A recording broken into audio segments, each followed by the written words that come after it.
the PAP M85 in 5.56. Let's check it out.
One of the iconic firearms that a lot of people love is the AK-47, and because of the restrictions that have come to import a lot of these from certain countries, it's really dried up the market. And there are a number though of different variants that are out there, and Century Arms has been bringing in a lot of those.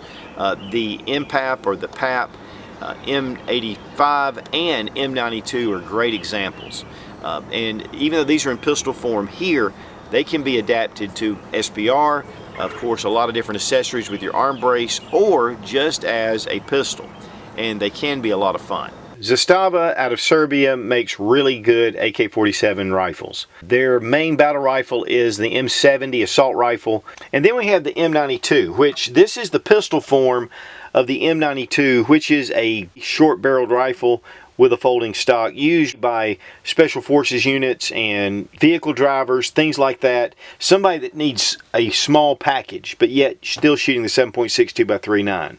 This is the pistol version, and one of the reasons why that these are coming into the country is because they don't have to follow 922R compliance as a pistol, just as a rifle. And then a lot of guys are taking these and either putting one of the arm braces on here to make it a little bit more user-friendly, or they're going ahead and putting a stock on here and making it an SPR. But what we're going to look at today is the M85, which shoots 5.56. First thing we're going to do is make sure the guns are unloaded.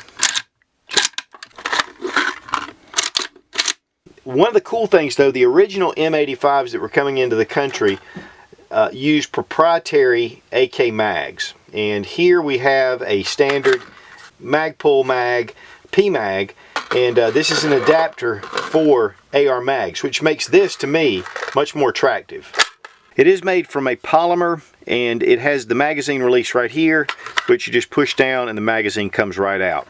No paddle or anything like that.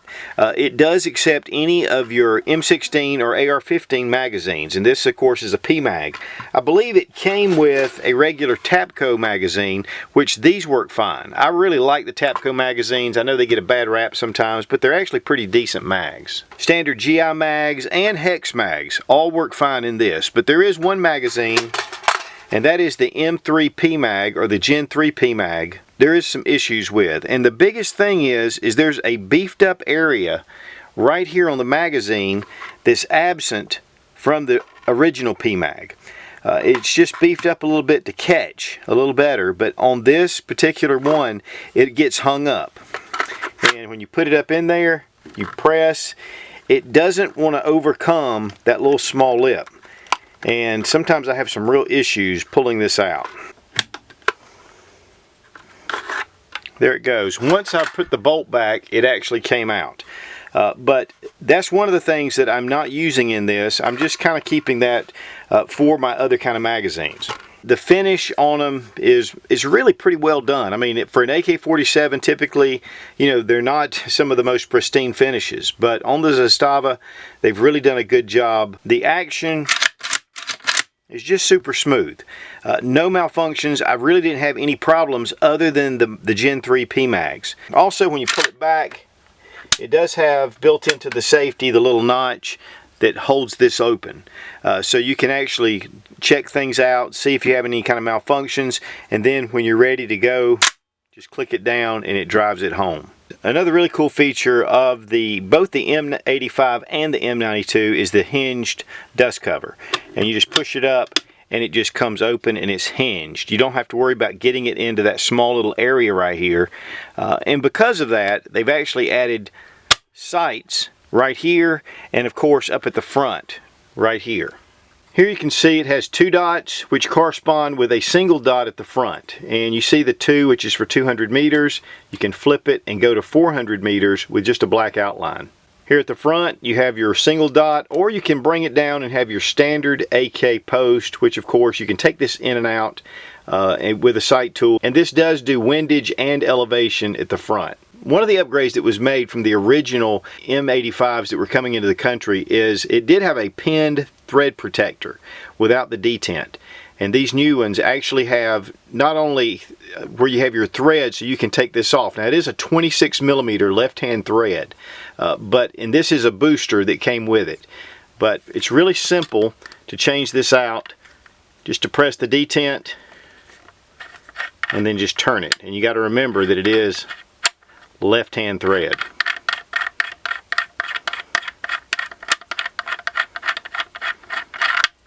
There are different accessories that you can get in the 26mm, not quite as common as the 14mm, but this is a large chamber right here. And one of the places that I have gotten some in the past is Circle 10 AK, which they do carry some different kind muzzle brakes. The biggest trouble I have is to remember which way the threads go. But once you get it down, there's some little notches, and it'll lock in one, but you'll want to keep tightening it down until you get it to that last position. One of the things about the Serbian guns too is that the handguard is a little bit longer, so it's not going to fit some of your AK variants. It does have the 3 holes here which help and aid in cooling. The M85 has a 10-inch barrel. Now one of the great things is chrome lined, really to meet NATO specs.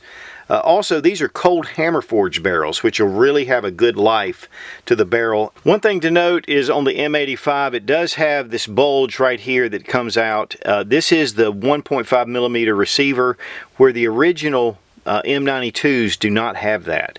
So this gives you a little bit more beef up here toward the trunnion. One nice surprise about the M85 is the trigger pull. A little bit of take up and a nice crisp snap at about 6.5 pounds pretty consistently. As far as reset, right there, pretty tactile, pretty solid.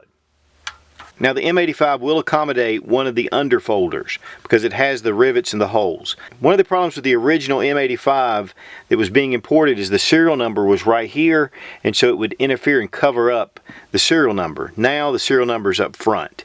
Another thing is, of course, the pistol grip. You can change this to aftermarket grips, and there are certain parts and accessories that will fit the Zastava firearms. The hinged dust cover, of course, it's just really easy to be able to pull this back, and then you can pull out all your parts. Here the trigger group is got to be Serbian. I know a lot of times, especially with the rifles, they'll put in G2 trigger groups or other US made trigger groups to make it 922R, but this is definitely a double hook. It's got the standard springs. It does have the shepherd's hook instead of the retaining plate, but it's just the whole interior of this gun is really well done, and again the outside is as well. Now to remove the gas tube, you've got to push this little detent in to be able to do it, and it's pretty stiff at first, so we're going to just pop it once we get the cover lifted up.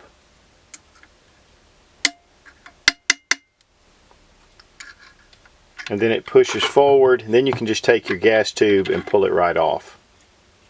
To get it back on, we just set the gas tube from the front, push down, and when you close it, it'll bring that back in. Return your bolt carrier and bolt, and your recoil spring and guide rod.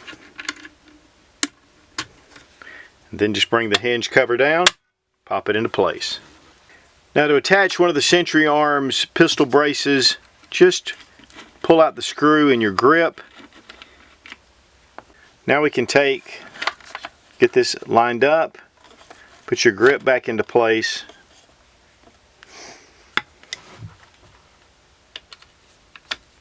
And just tighten it down. There's a lip running right here that helps to keep this stable then with the grip. One of the things you will note though is that the rubber part sometimes will turn and flex, but it has to actually takes a little force to do it, but you will find that sometimes it will turn on you. One of the things though I do like about the AK platform is steel ammunition. I feel real confident using steel 5.56. For my AR-15s, and this is just me personally, I shy away from using a lot of steel 5.56. So I think that this gives me a lot more confidence in using this in that role. And of course it is cheaper. As far as accuracy goes, I was shooting at about 20 yards. Just iron sights. It has a decent sight radius. But sitting on a bench, and I had it rested on one of these foam rests from Foam Action Sports. Not bad groups, just, you know, again, iron sights, setting it down, not really being able to put it on my shoulder. So I felt pretty good about the accuracy, and I think really if you SBR'd this, the accuracy is going to be really nice. But I was using HPR 55 grain, and HPR is just super clean ammunition, and I never have trouble with that ammunition regardless. The PAP 85 in the pistol form is not really an optimal self-defense firearm. It's a lot of fun at the range. It is more of a novelty. Now, if you're looking for a small, very compact package with a lot of firepower, this could be something to look at, especially like in a truck gun, something like that. But really, this is super suitable for SBR. One of the problems with this being a truck gun with SBR is you have to have possession of it. You don't want to leave it vulnerable in your vehicle with you not there and then it get taken, because the NFA items are highly controlled, and it really can cause a lot of issues. Plus, you can't go across state lines with an SBR without ATF permission. Now, as far as at the range, had zero malfunctions. It just worked very well. The only issues that I did have were with the Gen 3 PMags, and which we addressed earlier. As far as accuracy, it's decent accuracy. Maybe out to longer distances, you know, we'll have to try that out. But with this arm brace, it's really difficult to get a good solid grip on the rifle for accurate shots. Without the brace, you know, you're shooting it with just two hands, and it is somewhat difficult to control. Putting it on your shoulder would really help, but of course with the ATF rules, you don't really want to do that. But again, it goes more toward the cool factor. It's fun, it impresses your friends, it's a lot of fun, but it's definitely not a concealed carry option for a pistol. There are a lot of upgrades and accessories, including handguards and different grips, and even placing optics if you use an Ultimac rail. But even in 5.56, the rifle does tend to jump around a little bit because you're not putting the stock on your shoulder. You know, it is fun. It's better actually than the 7.62 by 3.9, but yet you're still going to get a lot of muzzle rise and it's going to be jumping around. But that's just the nature of these firearms. Now, the M85 was being imported by Century Arms. These are running about the $475 to $500 range, which is not bad for a really good quality AK. I mean, the M85 with 5.56 and being able to shoot steel cased ammunition, having the AR magazine combination, I think it's a great way to go. So the Serbian PAP M85 and 5.56, thumbs way up. Be strong, be of good courage. God bless America, long live the Republic.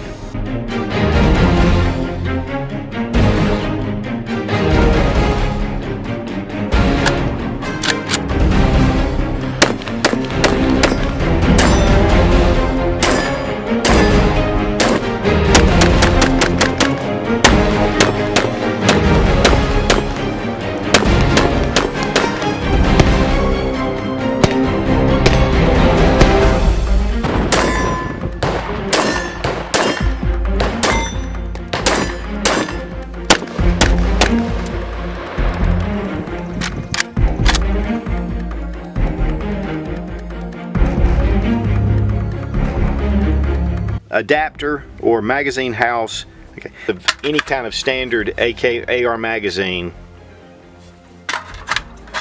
A lot of times Yugoslavian and Serbian mags do not have the chrome line, but these are. Rifles again And there's just you can make this short without the pistol grip.